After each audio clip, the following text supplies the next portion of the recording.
네, 오늘은 라즈 체스트 작가의 뉴욕과 사랑에 빠지기 전에라는 그래픽 노블을 좀 리뷰를 해보도록 하겠습니다. 책 표지는 이렇게 생겼고요. 그림이 되게 깜찍합니다. 보면은. 라즈 체스트 작가는 뉴요커라는 잡지, 유명한 잡지에서 1978년부터 작품을 선보였고요. 이 책 뉴욕과 사랑에 빠지기 전에는 워싱턴 포스트에서 올해 최고의 그래픽 노블 10선에 선정이 되었고 뉴욕시티 북 어워드를 수상을 했다고 합니다. 저는 이 작가의 전작인 우리 딴 얘기 좀 하면 안 돼도 재밌게 읽었거든요. 그 책도 되게 성과가 있었고 저는 이 작가가 눈에 띄었던 게 이 그림이 너무 깜찍해요. 대충 그린 듯한 그 그림이 정말 인상적인데 보여드리면 이렇게 보면은 너무 귀엽지 않나요? 네. 대충 그냥 뚱뚱하고 쩝쩝 이렇게 지금 막 그린 것 같은 그림이 되게 인상 깊고 좋습니다. 이전에는 이 뉴요커 잡지에 주로 이런 사파나 작화 같은 것들은 정말 완벽하게 잘 그린 것 같은 그림들이 많이 실렸대요. 근데 라즈 체스트 작가의 이런 휘갈겨 그린 듯한 마치 초등학생이 낙서한 것 같은 이런 스타일이 약간 낯설지만 등장하게 되면서 이목을 끌고 또 인기도 얻었다고 하네요. 처음에는 좀 낯설었지만 저는 뉴욕을 2018년에 갔다 왔고 그 당시에 거의 한 달 정도 있었습니다. 제가 미국 여행을 가면서 캘리포니아 쪽에 한 달 그리고 그 뉴욕에 한 달 이렇게 해서 총 2달 정도를 여행을 했었는데 뉴욕의 맨해튼 근처에 그 당시 제 기억으로 퀸즈 쪽에 있는 에어비앤비에 머물렀던 것 같은데요. 그쪽에서 한 달 머무는데 숙소비만 에어비앤비 숙소비만 한 달에 200이 넘게 나오는 하여튼 그런 살인적인 곳인데 이 책에 뭐가 좋았느냐 엄청 막 흥미진진하고 재밌다라기보다는 그냥 뉴욕에 관심 있는 사람이 한 번쯤 읽어보면 괜찮을 수도 있다 이런 생각입니다.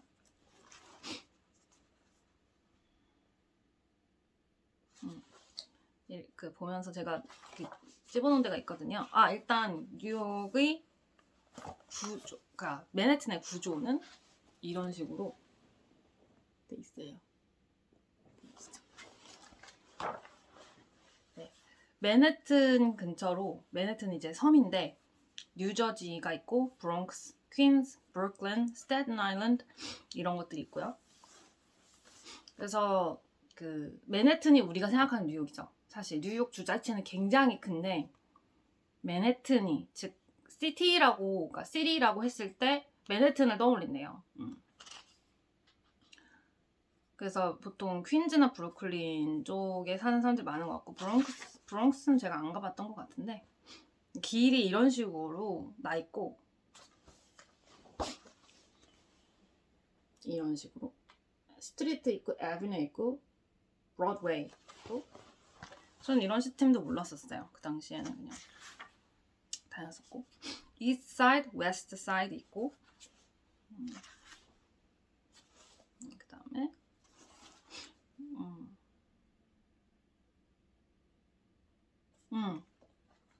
뉴욕은 자동차가 있는 것이 장점이 아니라 오히려 짐스러운 얼마 되지 않는 곳 중에 하나인데 돌아다니기에는 걷는 것이 대체로 가장 빠르고 가장 재밌는 방법이다. 그래서 뉴요커들 막 전투 나가듯이 빨리 걷고 막 신호등도 무시하고 그러잖아요. 다른 거의 모든 도시에서는 적어도 미국이라면 한낮에 다운타운에 가면 거리가 비어있다. 왜냐면 너무 넓으니까요.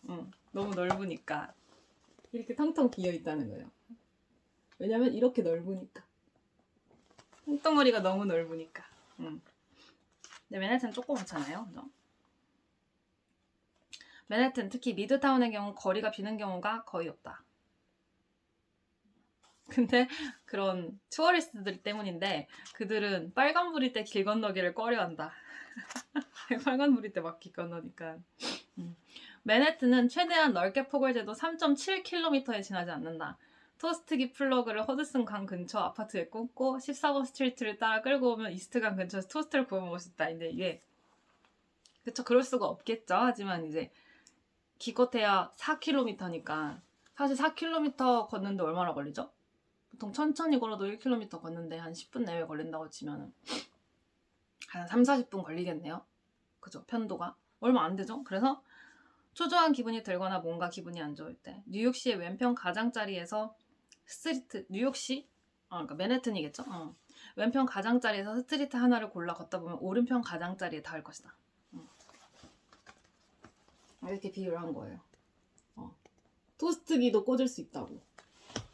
그만큼 폭이 이제 좁다는 거죠. 당신이 택한 스트리트에 눈요기감이 만약에 없다면 그 우연한 발견을 할 수 있다. 그러니까 미국이 그걸로 되게 유명하잖아요. mass produce, 뭔가 대량 생산, 그리고 엄청나게 많은 것을 생산한다. 그래서 미국 살다가 유럽 간 어떤 유튜버가 영상을 만들었었는데 유럽에는 뭔가 물건의 선택지가 훨씬 더 작았다는 거죠. 근데 본인은 그게 좋았대요.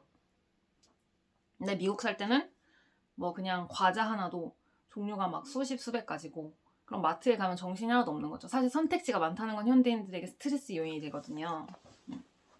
이렇게 엄청나게 많은 선택지. 이걸 통해서 계속 소비를 사실 자극하는 거거든요. 그리고 이런 많은 그 물건들을 사실 가져온다는 게, 주문을 해서 가져온다는 게, 이게 모든 제품들이 다 팔리진 않을 거 아니에요. 그죠? 재고도 많이 쌓일 것이고, 그러면 결국 자원 낭비가 되는 거죠. 보고 들을 것이 너무 많다. 걸어 다닐 때 눈과 귀를 계속 열어놓자. 근데 저는 별로 그렇지 않았어요. 저는 사실 그 뉴욕에 대한, 그러니까 뉴욕이 아니죠. 정확히 맨해튼이죠. 맨해튼에 대한 환상이 너무 많았는데 가보니까 별로더라고요. 저한테는 그냥 약간 강남같이 느꼈어요. 크기가 큰 강남.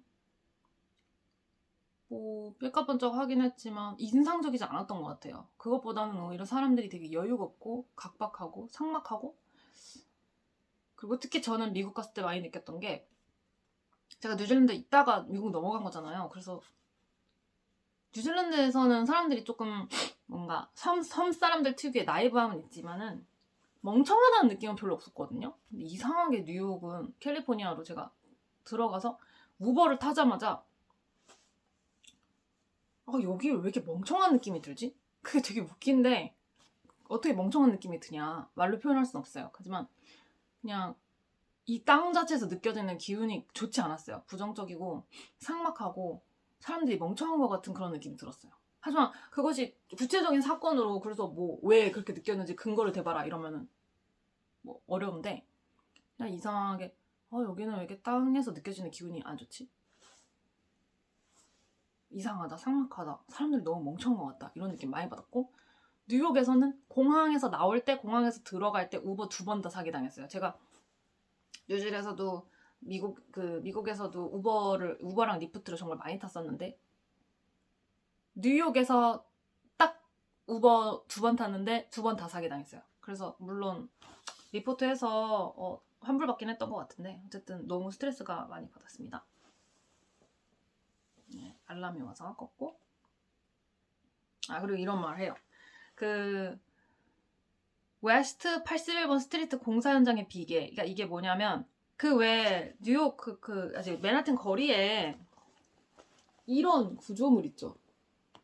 여기 보이는 거 흉측한 이런 구조물, 이게 왜 있는지 너무 궁금한 거예요. 그래서 어젠가 책을 읽다가 도대체 이게 왜 있는 거지? 그거를 검색을 해봤어요. 그래서 AI한테 물어봤더니 그 1970년대인가 한번 길을 걷던 행인이 위에서 떨어지는 어떤 뭔가 외벽의 어떤 구조물인지 어떤 것이 떨어져서 그것에 의해서 사망한 적이 있대요. 그 이후에 이 법이 굉장히 강화가 돼가지고 외벽의 안전성, 이게 그러니까 행인들이 다칠 위험이 있진 않은지 그런 안전성에 대한 검사 기준이 굉장히 엄격해진 거예요. 그러다 보니 이제 그 건물을 관리하는 주인들 입장에서는 되게 부담스럽잖아요. 이 외벽을 수리하는데도 돈이 엄청 많이 들어가니까. 하지만 이런 그런 구조물을 설치를 하면 일단은 지나가는 행인이 뭔가 떨어져서 맞아 죽은 거는 방지를 해주는 거죠. 그리고 법적으로도 나는 이렇게 지금 외벽을 수리할 준비를 하고 있다, 이런 걸 보여주면서 법적인 어떤 책임에서도 피할 수 있고 어떤 사고가 일어났을 때에도. 그래서 이 상태를 유지한다고 하더라고요. 막상 그런 외벽을 정말 그 법적 기준에 부합하게 수리를 하는 데는 정말 많은 돈이 들어간대요. 부담스럽잖아요. 미국은 자본주의 나라잖아요. 돈 아끼고 싶어 하잖아요. 그러니까 이런 임시 구조물만 설치해 놓고 그냥 저 상태로 계속 있는 거죠. 그러다 보니까 도시 미관을 해치겠죠. 그래서 그게 좀 흥미로웠습니다. 그리고 미국은 지금 보면 이렇게 걷는 땅 밑에 너무 많은 것들이 있다. 그것도 저는 궁금했어요. 왜 이렇게 많은 것들이 있고 정신없이 있을까? 그거를 AI한테 물어봤더니 미국은 처음으로 지하철이 들어온 게 영국이래요. 1860년대인가? 그 당시에 이제 영국은 지상에는 너무 많은 것들이 다녀서 마차도 다니고 막 각종 오물이나 사람들도 너무 많이 다녀서 지하에 길을 내야겠다 그런 생각으로 아직 그때는 전기가 발명되지도 않았었대요. 1879년쯤에 발명이 됐고 근데 그거보다 한 14년 전쯤에 1863년인가 1860년대에 영국이 세계 최초로 그 지하에 어떤 다니는 근데 그때 당시는 증기 기관차였던 거죠. 그러다 보니까 매연이 엄청 심해가지고 중간중간 그런 환기구를 만들기도 하고 하지만 그럼에도 불구하고 그 증기기관 지하철을 타고 나온 승객들이나 어떤 기관사들은 막 거의 질식할 수준으로 막 얼굴이 시꺼매지고 뭐 그런 시기였다고 하더라고요. 하지만 꼭 필요했대요. 공간이 지상에 부족해서. 근데 그 이후에 전기가 발명되고 난 이후에 이제 1900년대 초, 그러니까 1800년대 후반이랑 1900년대 초에 이제 미국에도 지하철이 도입이 된 거죠.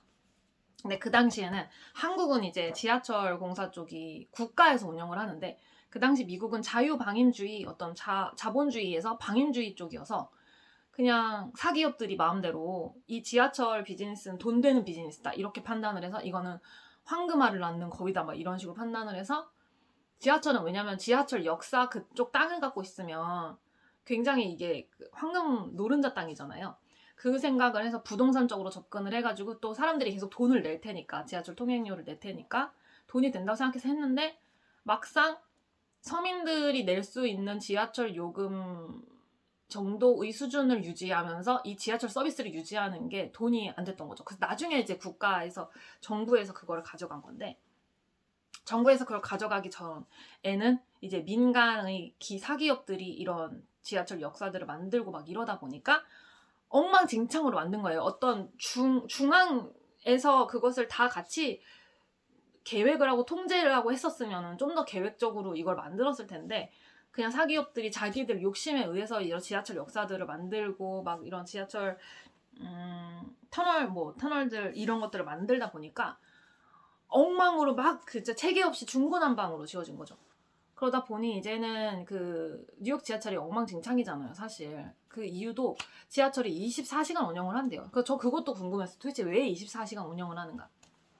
근데 그것도 할 얘기가 진짜 많은데 지금 제가 배가 고파서 너무 자세히는 못 말하겠지만 뉴욕은 일단 멈추지 않는 뉴욕 이런 거에 대한 자부심도 되게 크고 또 한국 서울 같은 경우는 24시간 이렇게 3교대로 일하는 사람들도 자기 차가 있거나 자가용이 있거나 새벽에 버스가 운영하기도 하고 다양한 선택지가 있는데 택시도 있고 근데 이제 미국 뉴욕 맨해튼에서 일하는 3교대 근무하시는 그런 분들은 보통 맨해튼에 안 살고 멀리 살잖아요. 멀리 살면 지하철이 아니고서는 이게 비용적으로 감당이 안 되는 거예요. 그들이 출퇴근하는 데 있어서. 그래서 어쩔 수 없이 이제 그런 수많은 저임금 노동자들을 위해서 지하철을 24시간을 운영을 하게 되는 거고 그래서 이런 지하철 운영 시간이 축소되거나 그런 시기들에 되게 그런 거에 대해 반발이 많았대요. 그러다 보니 이제 지하철 유지보수 공사도 잘 안 되죠. 왜냐면 지하철이 쉬어야 서울도 쉬잖아요. 몇 시간은 쉬잖아요. 막차 있고 첫차 있잖아요. 지하철이 쉬는 한 5시간 사이에 뭔가 이런 유지보수 같은 것들이 일어나야 되는데 뉴욕은 24시간 지하철이 돌아가다 보니까 유지보수도 제대로 될 수가 없고 또 만들어진 지 100년이 넘었기 때문에 당연히 또 낡을 수밖에 없고 또 영국은 시스템이 다른 게 영국은 또 대대적으로 유지보수 공사를 했고 그리고 거긴 24시간 운영을 하지 않아요. 그래서 영국과도 또 시스템이 다르고 그래서 뉴욕은 좀 이렇게 시스템이 아무래도 더 후지고 시설이 낙후될 수밖에 없었다.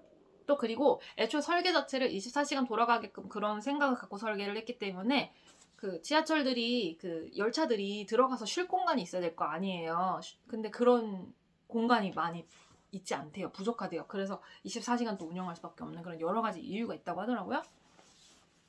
그러다 보니까 이제 이렇게 지하에 너무 많은 파이프들과 터널이 매립돼 있다 보니까 유지보수 공사를 할 때도 여기 어디에 뭐가 있을지를 모르는 수준으로 너무 많은 것이 지하에 있어서 이거를 건설을 어떤 유지보수 공사를 하기에도 굉장히 어렵고 또 이 건설사 쪽 노조는 엄청나게 강했대요. 역사적으로 이게 좀 전통적인 그런 뭐 건설이나 교육이나 뭐 이런 쪽들 있죠. 계속해서 있어왔던 직업. 지금 뭐 최근 들어서 활성화된 IT 직업 이런 것들은 굉장히 그 뭐죠 고용과 해고가 자유롭잖아요. 거의 당일 해고할 수 있는 수준으로. 근데 이제 건설 쪽은 그렇지가 않고 그래서 애초에 뭐 어떤 이 정도의 업무를 수행하는 데 있어서 한국은 사실 한두 명으로 다 때려박을 수 있는 업무도 걔네는 막 10명씩 고용을 해야 되고 정말 작은 것까지 하나하나 다 업무를 세분화해가지고 그런 식으로 노조가 굉장히 강력해서 이런 지하철 유지보수 공사 같은 거 하는데 사람도 굉장히 많이 고용을 해야 되고 이렇게 파이프나 이런 것들이 너무 많이 매립돼 있다 보니까 어디를 잘못 건드렸을 때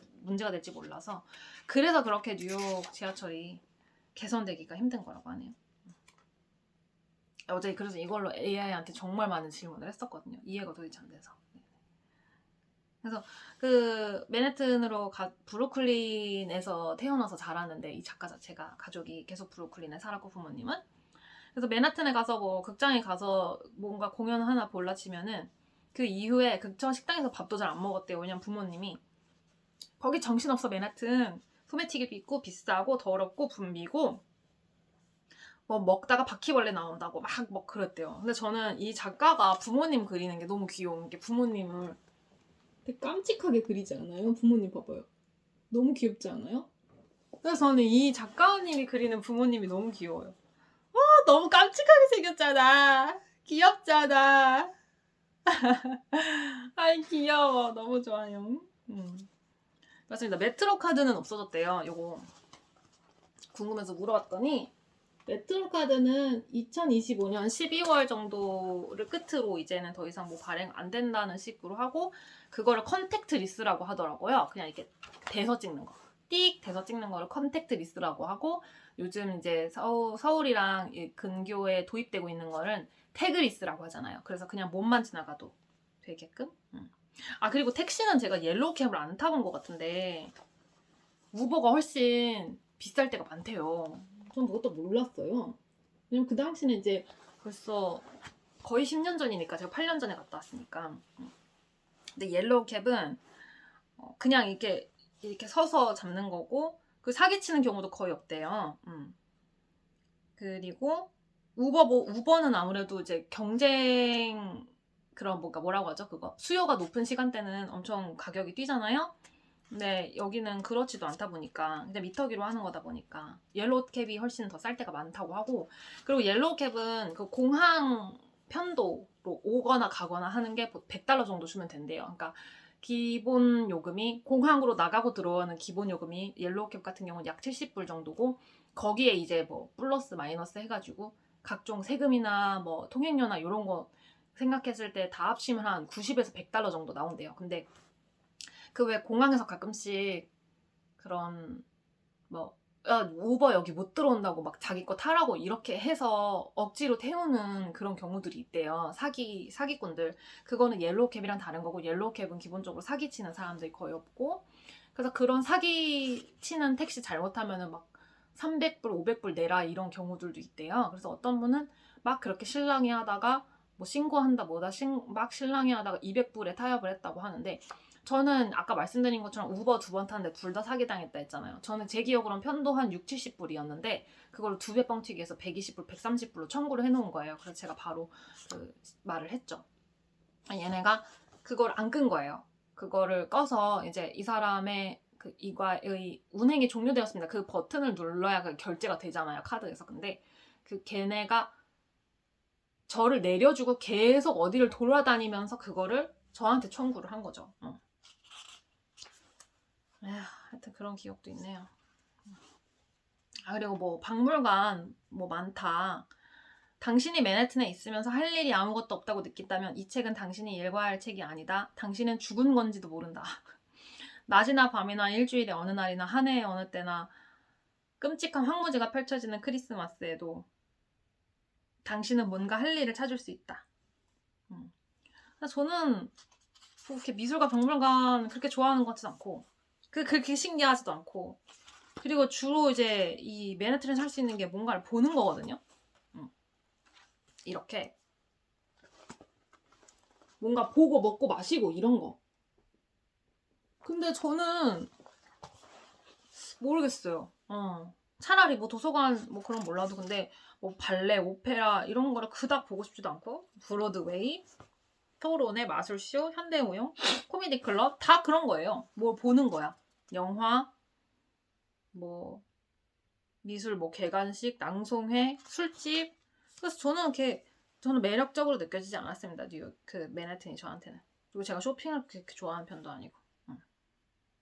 근데 센트럴파크는 되게 자주 갔었어요. 그때 한 달 동안 머무르는 동안 센트럴파크를 거의 매일 가다시피 자주 갔습니다. 하지만 센트럴파크에 대해서도 그렇게 좋은 기억은 아니에요. 저는 영국 파크들이 더 좋았어요. 이름은 기억 안 나는데 영국 파크들이 더 좋았고,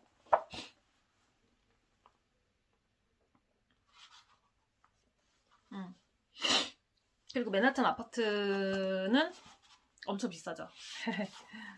그 벌써 8년 전인데 그 에어비앤비 진짜 방 한 칸 다 쓰러져가는 집에 방 한 칸이었거든요. 근데 그게 하루에 7만 원이어가지고 한 달에 210만 원 정도 제가 내고 살았었는데, 그리고 뭘 할라 치면은, 뭘 좀 배울라 치면은 전문가랑 뭐 1시간 정도만 상담하거나 배우거나 이런데 거의 100만 원을 부르더라고요. 제가 투어리스트에서 그렇게 부른 걸 수도 있지만 너무 비싸다 이런 생각을 했었어요. 아파트를 찾는 방법으로 해가지고 부동산의 온라인 게시판들, 신문, 임대회사 브로커, 가로등에 붙은 전단지, 친구 뭐 이런 얘기를 하는데, 크레이글리스트 같은 그런 온라인 사이트는 언급을 안 하더라고요. 근데 이제 그런 데서 외국인들은 많이 구했었잖아요. 근데 그러면 그 유튜버 썸머님도 그런 데서 집 구하다가 되게 낭패도 많이 당하고 막 이상한 사람도 많이 만나고 했잖아요. 근데 그런 곳은 사실은 미국 현지인들이 그렇게 이용하는 창구가 아닌 건지, 주로 외국인이나 유학생이나 이런 좀 금전적으로 후달리는 사람들이 많이 이용하는 곳인지 여기선 아예 언급조차 안 되더라고요. 아쉽게도 이 책은 절판이라서 저 도서관에서 빌려보셔야 될 것 같고, 저는 이제 뭐 8년 전이지만은 사실은 저는 그래서 미국 여행을 한 이후에 해외에 대한 환상이 거의 사라졌어요. 유럽만 갔다 왔을 때는 유럽에 대한 기억도 좋지 않았지만 미국에 대한 환상이 아직 남아있었는데, 캘리포니아 한 달, 뉴욕 한 달 다녀오면서 미국에 대한 환상이 다 부서졌습니다. 그래서 저는 썸머님이 맨하탄 갔을 때 너무 좋았다고 해서 공감이 안 됐어요. 왜냐면 저는 그냥 되게 정신없다, 시끄럽다, 너무 크다, 무슨 강남을 확대한 버전 같아서 새롭지도 않고, 뭐 새로워요? 솔직히 여러분 삐까뻔쩍한 게 새로워요? 도시 사는 사람인데 삐까뻔쩍한 게 새롭습니까? 새롭지 않아요. 저는 오히려 뉴질랜드가 새로웠죠. 그런 광활한 자연 속에 놓일 일이 없으니까. 그래서 그 전에는 등산 같은 거는 할아버지들만 한다 생각했는데 뉴질랜드 갔다 오고 나서 제가 등산을 하게 됐었던 거거든요.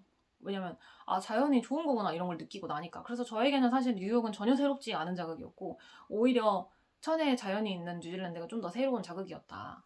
그래서 미국에는 굉장히 실망을 많이 했어요. 그리고 확실히 이제 한국에 있다가 뉴질랜드 갔다가 미국 갔다가 이렇게 하니까 그 땅에서 느껴지는 기운이라는 게 있잖아요. 근데 미국은 확실히 진짜 삭막했고, 물론 제가 대도시를 가서 그런 걸 수도 있는데, 뉴질랜드는 웰링턴이나 오클랜드 같은 그 나라 안에서의 대도시에서도 절대 느껴지지 않는 느낌이거든요. 그런 삭막하고 외로운 느낌이. 거긴 다 가족 중심적이니까. 근데 확실히 그건 좀 좋았던 게, 뉴욕은 이제 맨하튼 쪽은 어디를 걷든 사람들이 혼자인 사람들이 되게 많아요. 혼자 걷는 사람들이 많고. 켈리 쪽도 그랬던 것 같은데, 혼자 걷는 사람들이 많다 보니까 저 같은 혼자 여행자는 확실히 좀 소외감을 덜 느낄 수 있었다. 근데 이제 가족 중심적인 선진국들은 되게 소외감이 느껴져요. 가족들끼리 다니는 경우가 많아가지고. 아무튼 그런 옛 기억을 떠올려 볼 수 있는 독서였습니다.